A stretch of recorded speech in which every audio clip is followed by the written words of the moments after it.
लोकसभा आम निर्वाचन 2024 को स्वतंत्र, शांतिपूर्ण, निष्पक्ष एवं भयमुक्त वातावरण में संपन्न कराने हेतु एवं भागलपुर के 100% मतदाताओं की भागीदारी सुनिश्चित करने को लेकर जिला निर्वाचन पदाधिकारी सह जिला अधिकारी डॉक्टर नवल किशोर चौधरी द्वारा भारत निर्वाचन आयोग के आदेशानुसार कई दिशा निर्देश दिए।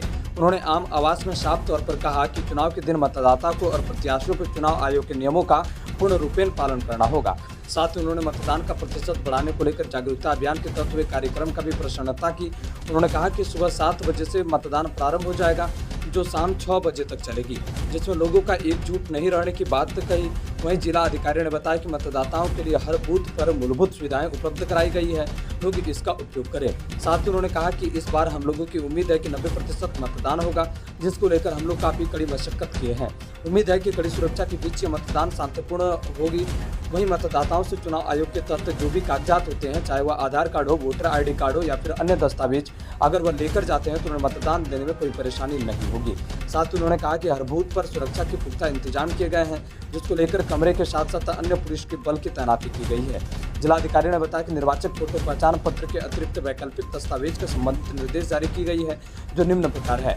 वैकल्पिक दस्तावेजों की सूची Aadhaar card, MNREGA job card, bank, डाकघर के द्वारा जारी किए गए फोटोयुक्त पासबुक, श्रम मंत्रालय की योजना के अंतर्गत जारी स्वास्थ्य बीमा smart card, driving licence, PAN card, PNR के अंतर्गत RGI द्वारा जारी किए गए स्मार्ट कार्ड, भारतीय पासपोर्ट, फोटोयुक्त पेंशन दस्तावेज, केंद्र या राज्य सरकार, लोक उपाक्रम, पब्लिक लिमिटेड कंपनियों के द्वारा अपने कर्मचारियों को जारी किए गए फोटोयुक्त सेवा पहचान पत्र, सांसद, विधायक, विधान परिषद सदस्यों को जारी किए गए सरकारी पहचान पत्र और यूनिक डिसेबिलिटी ID कार्ड होगा।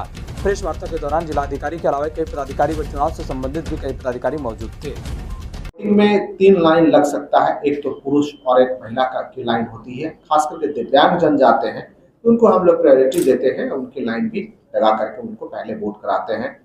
और हमारे मीडिया बंधु भी हमारे बूथ पे जाते हैं, उसके लिए भी हम लोगों ने एक पास जारी किया है।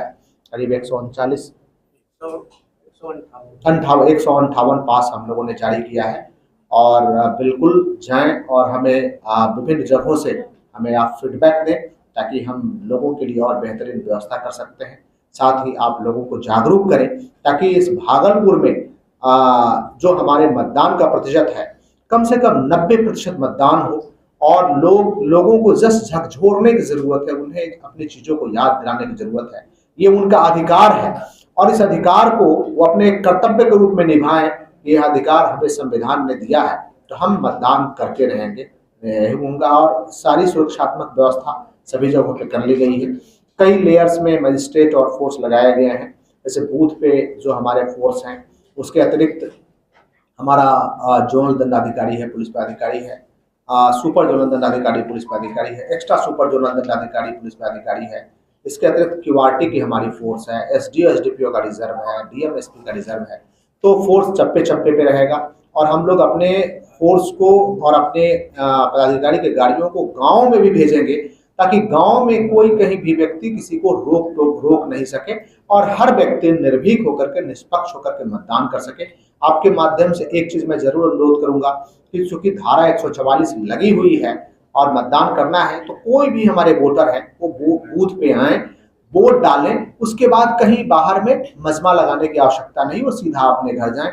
हमारा उस बूथ पे मतदान समाप्त हो जाएगा। फिर वो स्वतंत्र हैं कि अपना कहीं भी घूम सकते हैं, कहीं जा सकते हैं। लेकिन दिन के समय में कहीं पे जाने पे एक व्यक्ति को दूसरे के घर पे जाने पे एक आरोप प्रत्यारोप होता है, तो व्यक्ति उसको डराने आया था या धमकाने आया था या किसी प्रकार की बात कर रहा था, फिर हमें टीम को रश कराना पड़ता है उस कंप्लेन को दूर करने के लिए। तो आम आदमी को असुविधा नहीं हो, आम व्यक्ति को असुविधा नहीं हो, इसके लिए मैं आपके माध्यम से पुनः आम वोटर से अनुरोध करूंगा कि वोट देकर के वो अपने घर पे बैठें और वोट को ये महापर्व के रूप में सेलिब्रेट करें। Thank you.